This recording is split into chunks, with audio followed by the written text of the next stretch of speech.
In our first story, Ghana National Association of Private Schools has called on government to include them in the implementation of their free SHS policy.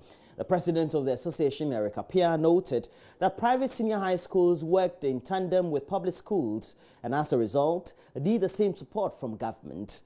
Mr. Apia made the appeal at the 6th National Delegates Conference of the National Association of Private Schools in WA. We bring you a report by Rafiq Salam from WA.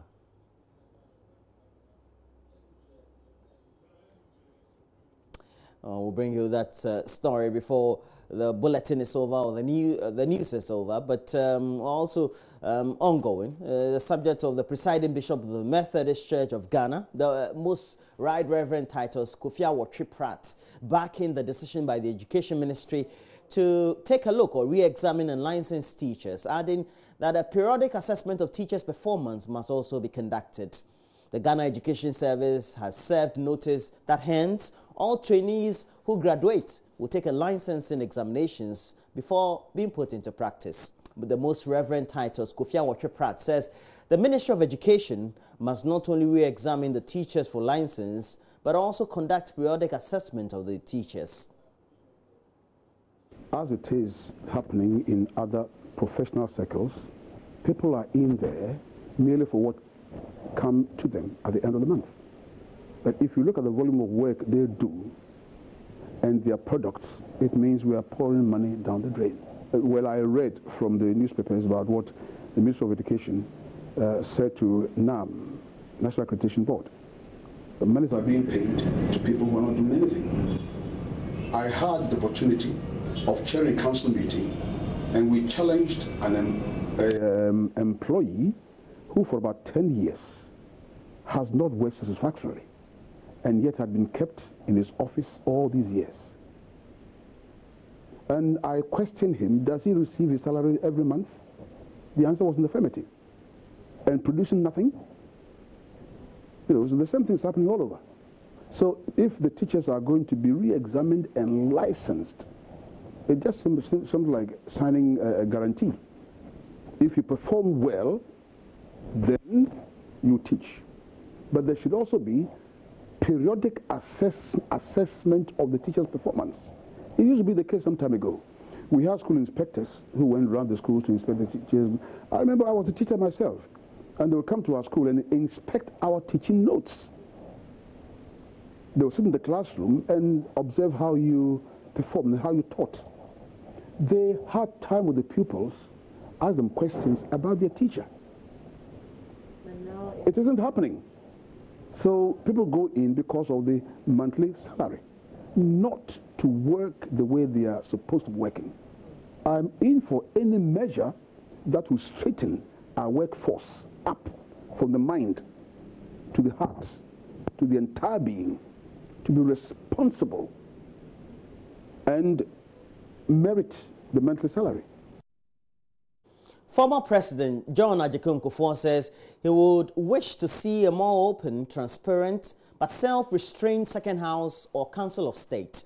The former president, who was speaking at the Accra Dialogue on the role of the Council of State, stated he would also prefer that the Council of State would hold public hearings so it could demystify its functions. He mentioned the number of reforms he believes will, among others, restore confidence in the Council of State. I still stand by my opinion of my office when I was in office as president, that yes, Council of State critical for a developing country to temper the evolution of democracy as we mature as a democratic nation. So this council or second house would infuse some restraint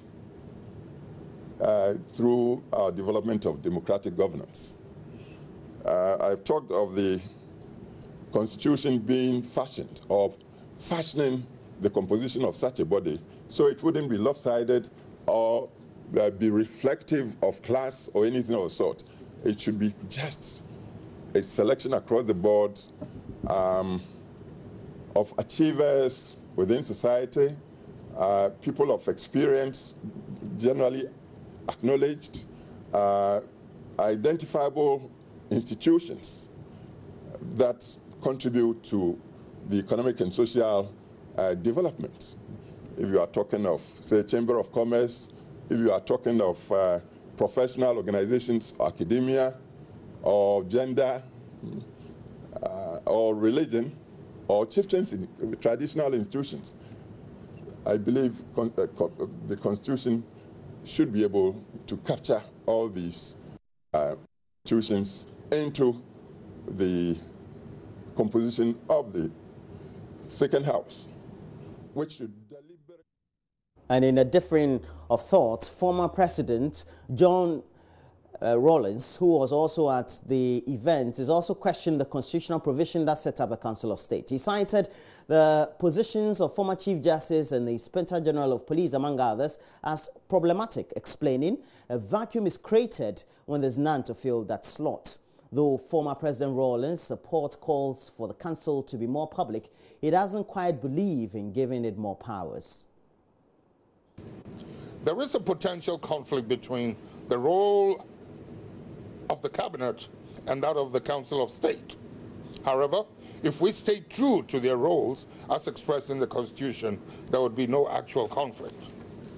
In practical terms, the role of the Council of State is to counsel the President, to provide in-depth, wise, seasoned, reflective, and sober advice to the President on very critical matters of national importance, of who should hold sensitive national positions, such as the Chief Justice and Chair of the Electoral Commission, who may be granted a pardon or reprieve for a crime. The Cabinet, on the other hand, is to assist the President in the more technical business of determining the general policy of the nation. Should we have deeper decentralization? Should we have a national health insurance scheme? The two bodies, ladies and gentlemen, have very different functions, clearly set out in the Constitution. To conclude, ladies and gentlemen, in my opinion, a well-chosen Council of State is an asset to a government, but only if its members show nationalism, initiative, and boldness. If they tend to be passive, meeting the prescribed 4 times a year and doing only what they are asked to do, then the council is a very expensive body. During my tenure as president, I consulted the council quite regularly because they represented a wide array of opinions from across the country, and their expertise spanned both the civilian and security domains. While the Institute of Democratic Governance is also raising concerns about the capacity of political parties to lead development at the district level. The Ministry of Local Government and Rural Development has been engaging stakeholders as part of plans to ensure all is set for the next election of municipal, metropolitan and district chief executives. Addressing stakeholders, the Executive Director of IDEC, Dr. Emmanuel Akwete, called on government to consider supporting parties to build the capacity for this very purpose. But the important thing is that we are saying that you can't let parties go into the district just like that. First of all, to go into the district, you have to amend the Constitution. And if you're going to amend the Constitution, you have to do other reforms. But given that our parties have been kept out for so long, their capacity issue is serious. They are called, African parties, including ours, are called electoral machines, much more than developmental organizations. But our parties have the capacity. In fact, they've moved there. As they're going more into long-term development, their interest in building parties to have economists, analysts, road, even architects and urban developers and so on, is growing. That's the parties you find in Europe. That's the parties you find in Asia. The kind of people in there with expertise coming to work with them. And we think that it is the state's responsibility to assist the parties to build this capacity, the developmental capacity. In other news, the Economic Community of West African States, ECOWAS, is donating some $200,000 to the distraught state of Sierra Leone in the wake of a mudslide and flood disaster, which has killed over 200 of its citizens. The cash and other relief items could reach them tomorrow. And refuting suggesting that ECOWAS has delayed with its response, the policy analyst for the regional body, Emmanuel Bensa, said the organization's health department is currently paying for Red Cross services being rendered in Sierra Leone.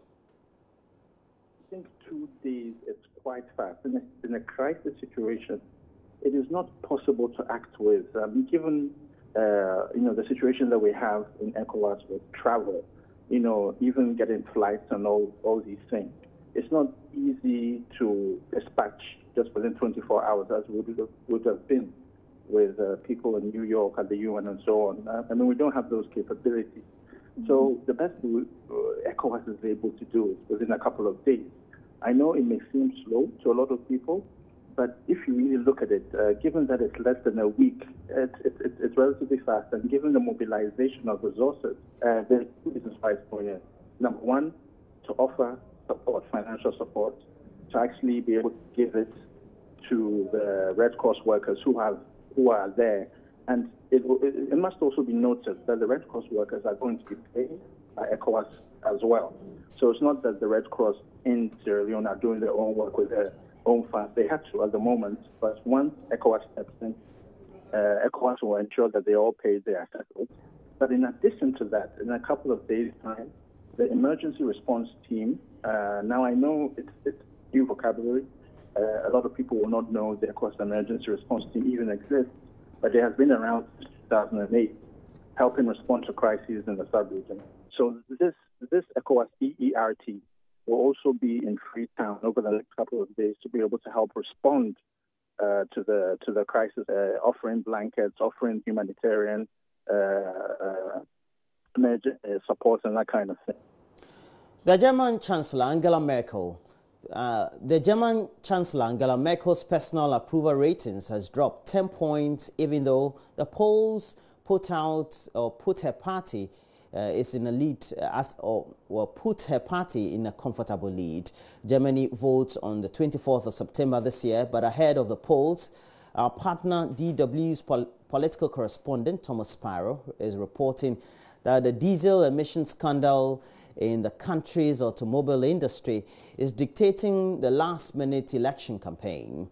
Initial investigations on Volkswagen by American Environmental Protection Agency in 2015 led to revelations that many vehicle manufacturers cheated in emission tests for cars sold worldwide. Thomas told Gifty and Apia on the polls earlier that many Germans felt that politicians had placed the interests of automobile players ahead of health and safety. The Dieselgate scandal, as it has been called, has had a political impact. In fact, many people believe politicians have been too lenient towards the auto industry. A lot of people think that this could have long-term effects on the German economy, and many people also say, and this was perhaps surprising when we found out this poll, that many people believe that politicians put the interests of the auto industry above, for example, public health or environmental concerns. And this was something that was reflected in the personal approval ratings of various politicians here in Germany. Among others, obviously, Angela Merkel. She had a 10 percentage point drop in her personal approval ratings. And according to analysts, according to the people who also conducted the poll, this might have to do with the fact that she was not so present during this Dieselgate scandal, in particular during this diesel summit a few days ago. Many people criticizing that she was on holiday and that she has preferred to have a sort of low-key approach to politics. Other politicians in Germany also suffered in their personal approval ratings, and many people say that in their cases it also has to do with this Dieselgate scandal. Angela Merkel is obviously trying to present her key ideas, trying to defend her record as Chancellor, but she has also, in a way, tried to avoid any big controversy that could affect, for example, that comfortable lead that she has in the polls. She wants to keep those issues as low as possible. On the other hand, Martin Schulz obviously understands that he has to to attack, that he has to present his ideas. We've seen plenty of press conferences in recent days, television interviews where he has tried to present his proposals and his ideas, where he has tried to grab as many headlines as he can, because his main goal is obviously to try and reduce the gap between the Conservative bloc and the Social Democrats.